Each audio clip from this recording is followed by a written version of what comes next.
जब भारत आज़ाद हुआ था उस समय एक व्यक्ति के लिए, एक पर्सन के लिए कितना पानी था? 6000 क्यूबिक मीटर पर पर्सन एनुअली। ठीक है। अब 47 से 2001 में जब आए हम, लगभग कितने साल बाद? 48 साल बाद, तो वो पानी की अवेलेबिलिटी जो है कितनी रहेगी पता है आपको? वो रहेगी केवल 1820 क्यूबिक मीटर पर पर्सन पर ईयर। कितनी रह गई? 1820। कितने से? 6000 से। कितनी रह गई? 1820। दिमाग खोलते जाओ, दिमाग खोलते जाओ। ठीक है। तो 2001 में 1820। अब 2001 से अब आ जाओ 2011 पे।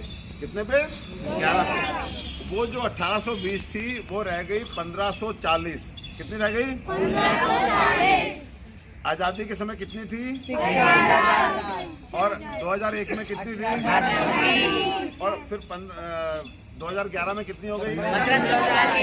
अब 2025 में जो है वो रह जाएगी लगभग 1340। कितनी रह जाएगी? 1340। आप जानते हैं जब ये 1000 हो जाएगी ना, जो कितनी तेजी से कम हो रही है ना, जब 1000 हो जाएगी, जहाँ पे पानी की अवेलेबिलिटी 1000 क्यूबिक मीटर पर पर्सन पर ईयर से कम हो जाती है, उस जगह को water free zone, water stress zone बोला जाता है, जल वंचित क्षेत्र। वहाँ पे जल नहीं होता, वहाँ पे कभी इंफ्रास्ट्रक्चर नहीं बन सकता, वहाँ पे कभी कारखाने नहीं लग सकते, वहाँ पे खेती नहीं हो सकती, और नॉर्मल नहाने धोने बर्तन के लिए भी हम लोग लड़ रहे होते हैं पानी के लिए। तो हम लोग पानी की अब बात करें तो बहुत बुरी कंडीशन की ओर आगे बढ़ रहे हैं। तो इसलिए जल संरक्षण, हमने वाटर कंजर्वेशन करना ही पड़ेगा। जो पूरा ये पृथ्वी प्लेनेट है ना, हमारा अर्थ जो है, इसका अर्थ का 70% वाटर है, लेकिन उस 70% वाटर में से 97% सी वाटर है, समुद्र जल है। और समुद्र जल ना हम पी सकते, ना हम उससे नहा सकते, ना हम उससे बर्तन धो सकते, ना हम उससे कारखाने चला सकते, ना हम उससे दीवारें चिन सकते। आप पता है आपको, समुद्र के पानी से आप जैसे इंफ्रास्ट्रक्चर बनता है ना, मकान बनते हैं, चिनाई होती है, ईंट के ऊपर ईंट रखते हैं, सीमेंट रखते हैं, तो वो काम भी उस पानी से नहीं कर सकते। तो 97% पानी को तो दिमाग से निकाल दो, तो बचा कितना? 3%। अब 3 में भी 2% जो है वो ग्लेशियर होते हैं, बर्फ होती है, उसमें जमा हुआ है। केवल 1% पानी जो है हमारे यूज में आ रहा है। कितना? 1%। अब 1% में कितना होता है ये सुनो। 1% कितना होता है कि हमारी पूरे, मतलब हम वर्ल्ड की बात करें तो इंडिया जो है वो 16% पॉपुलेशन बना रहा है वर्ल्ड की, लेकिन पानी कितना है हमारे पास पता है? केवल 4%। मेहमान आते हैं तो तभी फटाफट आपकी मम्मी, आपकी दीदी एकदम गिलास, 2 गिलास 3 गिलास भर के पानी के ले आके ट्रे में रख के और कहते पानी दीजिए सर, बोलते हैं ना।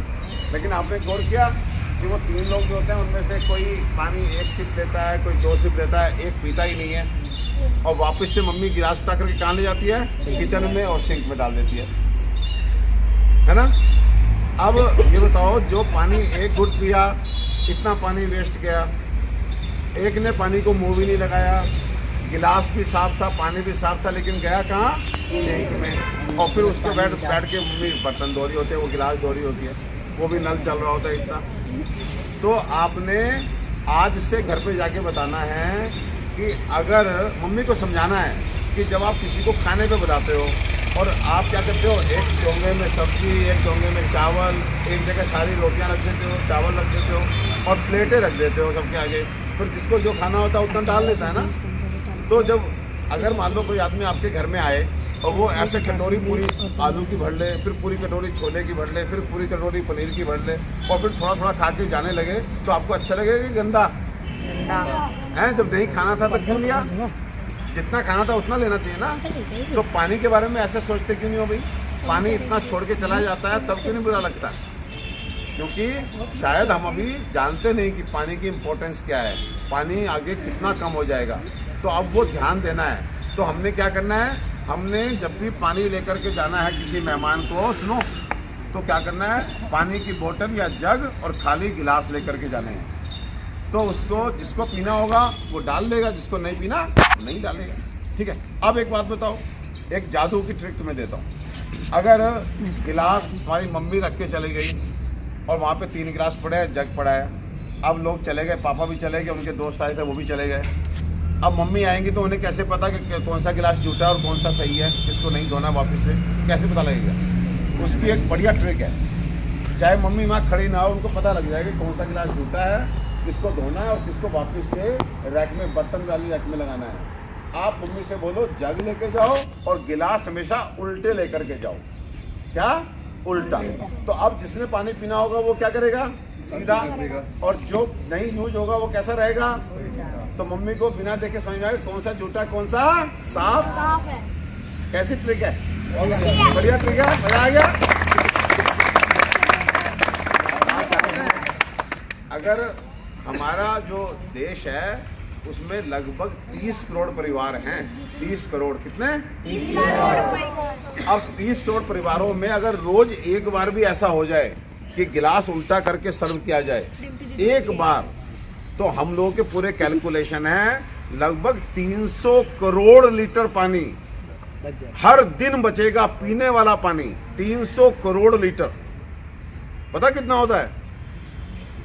बहुत होता है। जब 1 लीटर की पानी की बोतल लेने जाते हो ना तो वो मांगता है 20 रुपए दे दो 1 लीटर, और मैं कितना पानी बचाने की बात कर रहा हूँ? 300 करोड़ लीटर रोज रोज। तो आज बस आपके लिए इतना ही वोट है कि आज से आपने घर जाकर के अपनी मम्मी को, अपनी बड़ी बहन को, अपने पापा को बोलना है कोई भी आएगा तो उसको सत्कार तो करना है, उसको पानी तो पूछना है, लेकिन पानी पूछने का तरीका बदल जाएगा। हम गिलास भर के नहीं ले जाएंगे, हम जग ले जाएंगे या बोतल, और साथ में खाली गिलास, और गिलास भी कैसे? उल्टे। जिससे क्या पता लग जाए कि कौन सा गिलास झूठा और कौन सा साफ, किसको सिंक में डालना है और किसको नहीं डालेगा।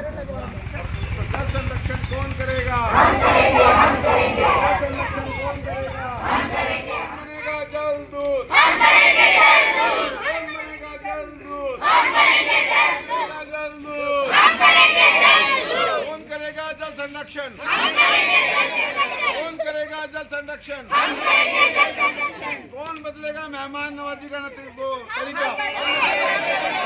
कौन समझाएगा मम्मी को? हम समझाएंगे, हम समझाएंगे। कौन समझाएगा मम्मी को? हम समझाएंगे, हम समझाएंगे। गिलास उल्टा करके कौन रखवाएगा? हम रखवाएंगे, हम रखवाएंगे। गिलास उल्टा करके कौन रखवाएगा? हम रखवाएंगे, हम रखवाएंगे।